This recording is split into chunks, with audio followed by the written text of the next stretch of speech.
Welcome, I'm Rogers Anderson. As we journey around Williamson County and try to find those people that have made a difference, that have contributed so much of their public life or their personal lives into the public life and public service, we were able to bring on board Gayle Moyer Harris, who I have known for many, many years and has just been a wonderful individual for our community.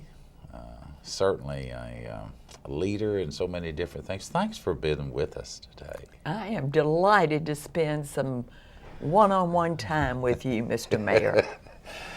Gayle, over the years we found a lot of people like to know a little bit about Gayle Moyer Harris and where did you come from and how did you wind up in Williamson County?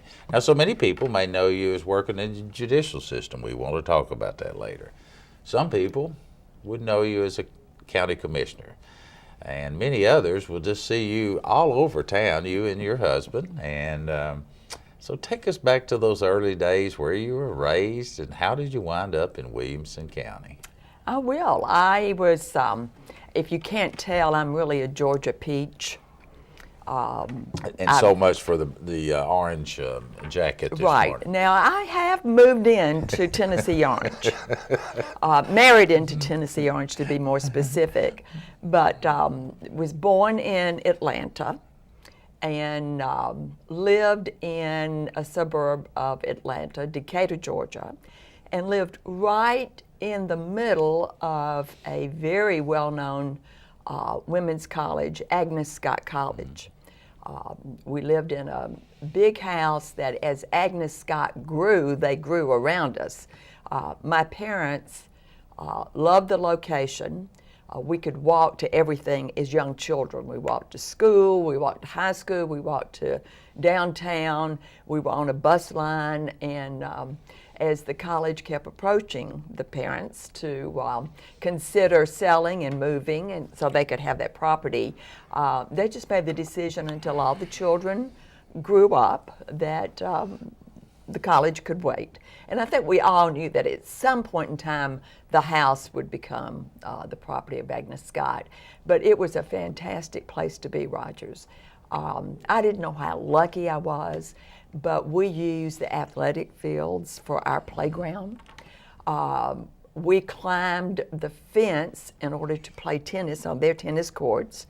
The security guard was my next door neighbor, so he sort of turned a face away from the fact that these young boys and girls were on the property, and the tennis courts were locked, but there we were. And then even when I got in high school, I went to a college library that was a block away and used the library facilities there. So it was a fun place and to how grow many up. how many siblings did you have in your family? I was the star of the show. I was the only girl. I have an older brother and I had a younger brother. So in a way that gave me more responsibilities at the house. But the other thing that I liked, that having an older brother only 2 years older than me, when I got in high school, he had a wonderful group of handsome teenage friends, boys, and they would be at the house, and I just thought, oh, how wonderful to have an older brother. To that time, I did not know how good an older brother could be, but went to high school there and was in Atlanta up until I went to college, and loved it. Atlanta was not the same as most of us would know Atlanta now. It had not come into that big metropolitan city. It was just the capital of Georgia, and nothing more than that. Why settle in Williamson County? I actually was in North Carolina. I left college, went to Connecticut with my husband at that time, and then we were transferred back to North Carolina, first to Raleigh, then to Charlotte, and then there was a job change, and we were coming to Middle Tennessee, and there was no specific location. But I had a neighbor in Charlotte that had relocated to Franklin, and as we were looking around, they encouraged us to look at this small community. Now, I was raised, of course, in the Atlanta area, and I thought, I don't know if I want a small town because, where's this wonderful library and where's this and where's that? Well, we came to Franklin and immediately loved it. And this was, again, not the Franklin we have today. Very, very small town. But anyway, we found a home in Monticello subdivision. 1970. Monticello only had 2 or 3 homes at that. It was developing as a subdivision. And we chose a home on Arlington Place. And at that time, we had twin boys, 5 years old. And they were enrolled in Becky Waltrip's and Gayle Brinkley's kindergarten out of the First Methodist Church. So what a wonderful way to start a life in Franklin, to get them involved in having teachers like Becky and Gayle. No wonder they're so great now. They really had good schools. So if we put the hammer down a little bit on your career and involvement in Williamson County, the question that I would have to ask, how in the world did you ever get tied into politics? Well, I was raised in a family situation where my father was always involved, not so much directly as a political figure. He was a banker, very busy, but he always found time to give back his time and resources and experience to the community in different facets, and also back to his church. He was foreman of the grand jury in DeKalb County, Georgia, which Decatur is the county seat, for years and years and years. As familiar with the courthouse as anybody could be. And I got, from a very early age, I would go to the courthouse looking for Dad, meeting lawyers, and I thought, I think this would be what I would want to be. And at that time, there were no women lawyers, but my father never discouraged that. When I was in high school, he would then say, you really need to be making some decisions about what you want to do. And because there were 2 or 3 things that women, when I was being raised in high school, could choose to do if they did not want to have a career as a homemaker. Nursing or a teacher, or in business, maybe as a secretary.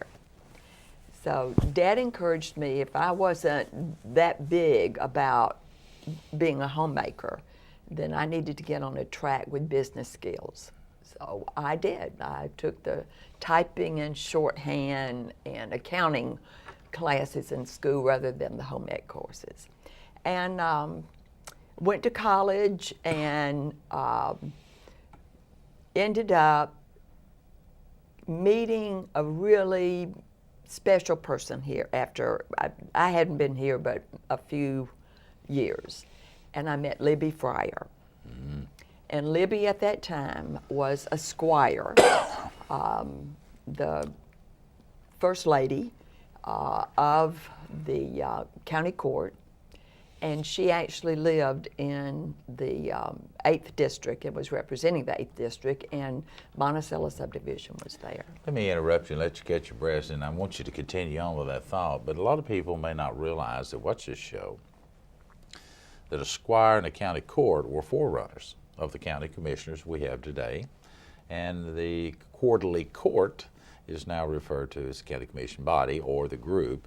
And in those days, they met quarterly. Right. And today we meet monthly, of course. So, and I did not realize that Libby Fry, who I had the opportunity to meet and talk to several years ago, was the first female. I always assumed that it was you, but I was wrong. No, in fact, Libby set the path for the acceptance of women. She was a very courageous woman and had some very strong opinions about where Williamson County should be going to serve its citizens. And the next thing I knew, she was suggesting me for different positions, volunteer positions within county government. So I spent a lot of my time when I was not parenting, or was not in school being a room mother, just hanging around the courthouse. And I was appointed to be on the Board of Zoning Appeals, and did that for many, many years, and then got involved in other areas. At that time, the Guidance Center was one of the very few places for mental health services, and it was a nonprofit, was not engaged in some of the new formulations of providing mental health services, and served on the board there for many years. And the next thing I knew, Libby said, you know, I'm leaving, you need to run for county commission for the 8th district. But it was about that time that the legislature changed us from quarterly court to county commission. So I actually ran as a commissioner and did not get the squire title, but had a lot of the same extracurricular responsibilities. You know, we have or had the power to perform weddings. Got some great stories about that. But went to law school, went to the Nashville School of Law at night so that I could be available for the children. And then had the opportunity when I started to law school to work Rogers, and you may remember Dave Alexander. But he had a law firm that had some great young attorneys in it, and he allowed me, this young mother, to come and be a law clerk while I went to law school.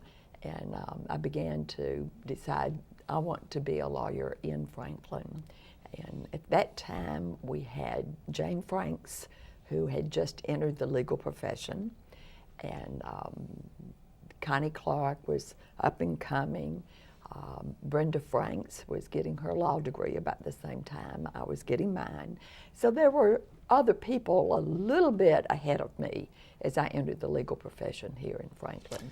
Interesting. Just recently we talked to Judge Franks. We had her sitting in the chair you're in, and her history of journey of her, not only her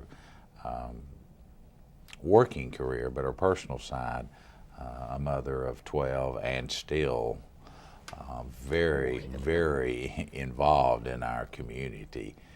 It was very, to all of us that were interviewing her that day, it was a lesson like today of trying to figure out how do you juggle all those balls in the air. It's the same questions your children and my children and someday our grandchildren ask. How do you get all of these things done, being a mother, and you want a career, and how do you do all those things? It's so, one has to be very focused and love your community in order to do that. Well, you know, what is there not to love about Williamson County?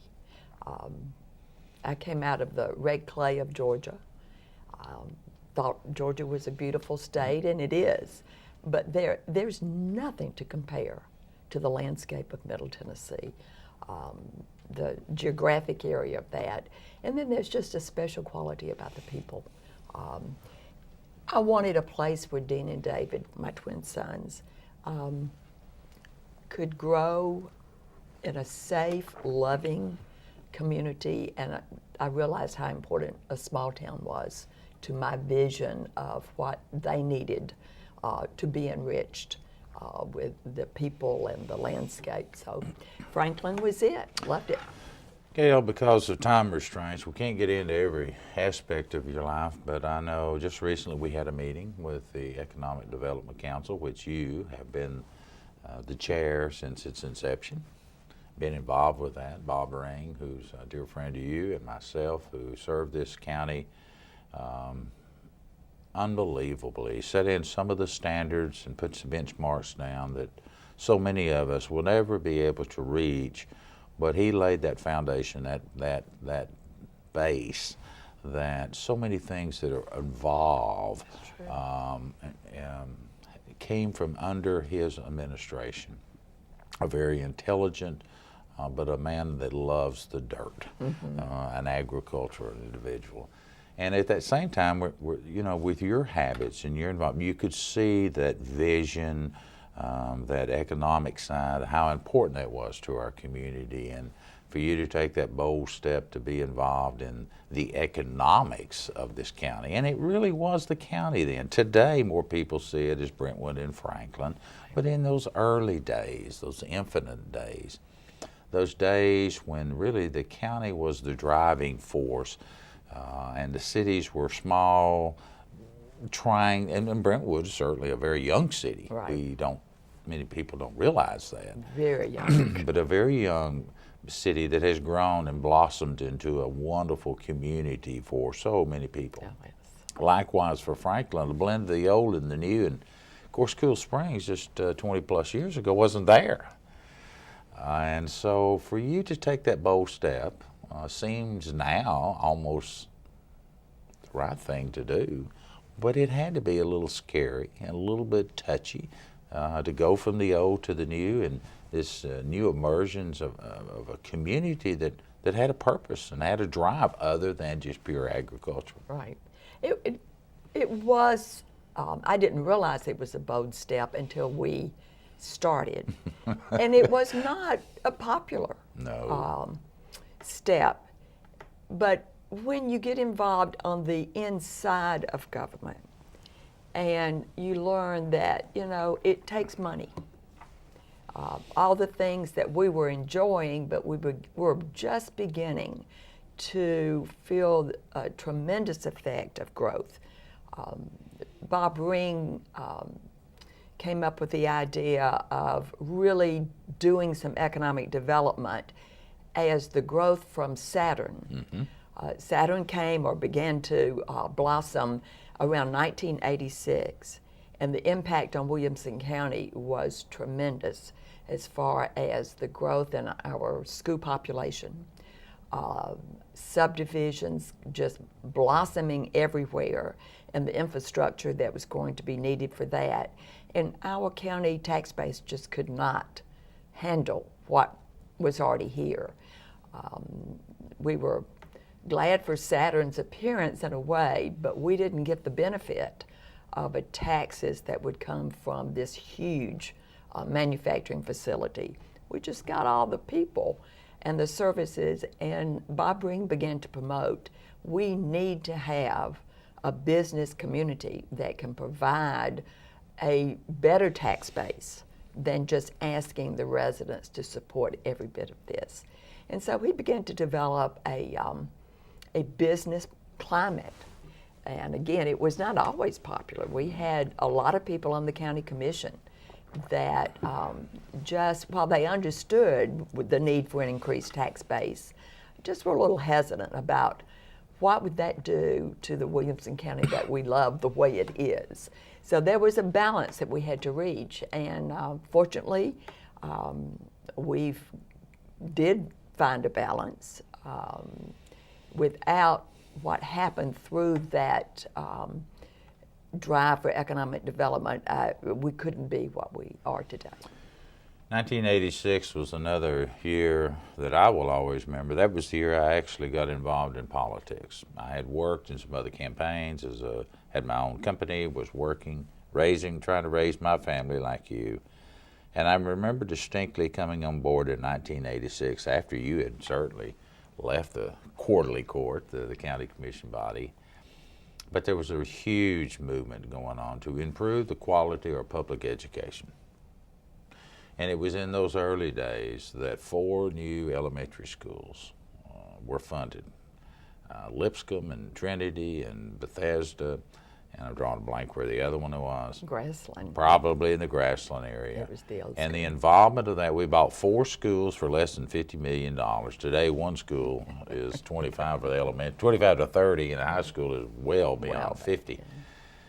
Our budget was somewhere around the $40 million for the entire year. Today, our budget is over $400 million. When you think about those numbers, our population base has grown from a 35 40 million Right. to where we are today. We heard recently over 195 million, over 190 million people, doubling in 195,000. 195,000, excuse me. And to double in the year 2035, to Yes. double in the year 2035 to 2040. And you look back on those teeny tiny steps that you were involved in, that you helped to create, to lay the foundation for where we are today. I say thank you. Now there's a side of me that says it has changed, Yeah. and it is different. And if you drive through our community in the late 2013s and early 2014s, there's a lot of orange barrels for construction Constantly. improvement. Constantly. And seems to have been there for many years, and there will be years to come That's true. that we will always have orange barrels.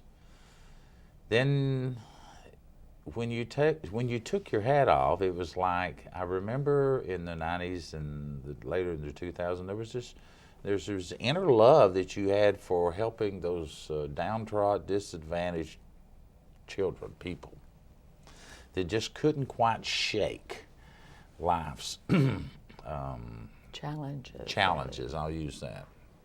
Of course, I'm married to a judge. He's supposedly retired, but he continues to be called upon to be a judge. But Don Harris was a judge here in the 21st Judicial District. And a very good one. Well, I think so. And from the bench, he began to get very concerned about the same people that kept coming through our criminal justice system. I was available at times when he felt there was a need for a young person that had some criminal charges. He would hear that they, dropped out of high school, didn't have an education, and I would agree to tutor one-on-one. Of course, for a while, it very uncomfortable when they learned that I was the judge's wife, and they, what am I going to do? But Judge Easter was also a judge at that time, and in our judicial district, the judges rotate between criminal and civil. They're not assigned a specific segment of our. But they both agreed that, what is going on with the same people? We see a lot of them coming back through the system, and it was because of drugs, either whether alcohol or drugs, and they really could not help themselves. They would promise the court never, ever to get back involved in their activities. And the next thing you knew, they were back. Judge Easter and Judge Harris heard of a program called Drug Court and investigated that. And I was in the background at that time, but I knew from listening to them that they were going to need some volunteers. And so I joined several other people on the committee to think about how this community would receive a drug court and how it needed to be structured, and participated in that, and finally ended up with the privilege of being the director. It was called Coordinator of Drug Court. And for almost the first 10 years of its life, I served our criminal justice system as its director. And Rogers, I cannot begin to tell you what it did in my life. I met people from every walk of life, every economic status, every educational status, and found that addiction runs through every segment of our society. It has no class of people, and they can't do it on their own. Addicts have to have help. And it's hard for an addict to stay in a treatment program. Their brains are damaged and they need help. And drug court puts a authority figure in their lives, which is right now Judge Easter. Has always been Judge Easter in our stuff. And on a regular basis, they can't avoid the accountability. The judge has that legal authority to take measures that would make a person think twice about doing or violating the rules. And the next thing you know, they're sober long enough that they begin to get their act back together, and they become fathers and mothers and tax-paying citizens and supporting their children. So it's turned out to be a fantastic program, and it has certainly changed my life. Well, and you've worn so many different hats in your career. The 28-minute show that we have cannot possibly touch upon all the aspects. We're running out of time. Got about 2.5 minutes left to go, and I'm sure somewhere in our early 70s to 2014, I've overlooked something. I've failed to ask you a particular topic that's on your heart.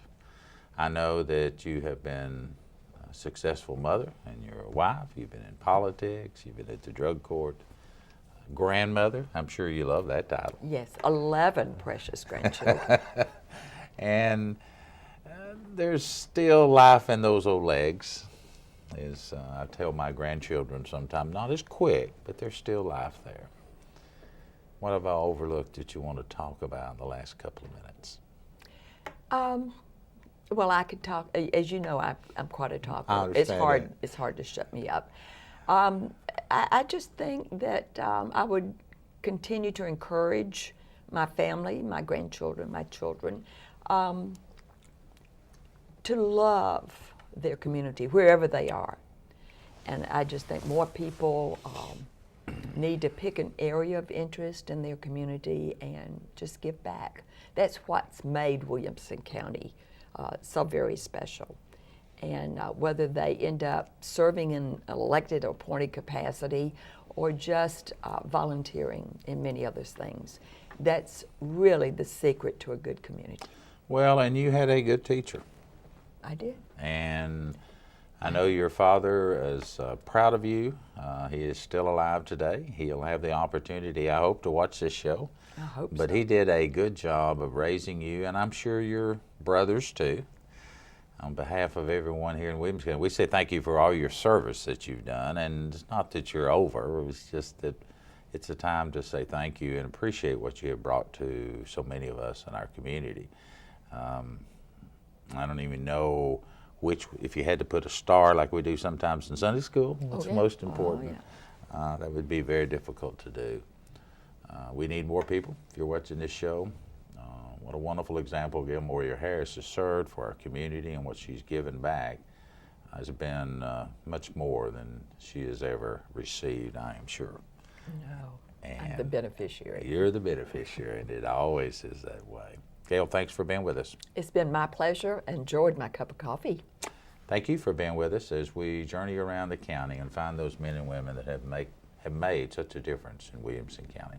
Thank you. Have a good day.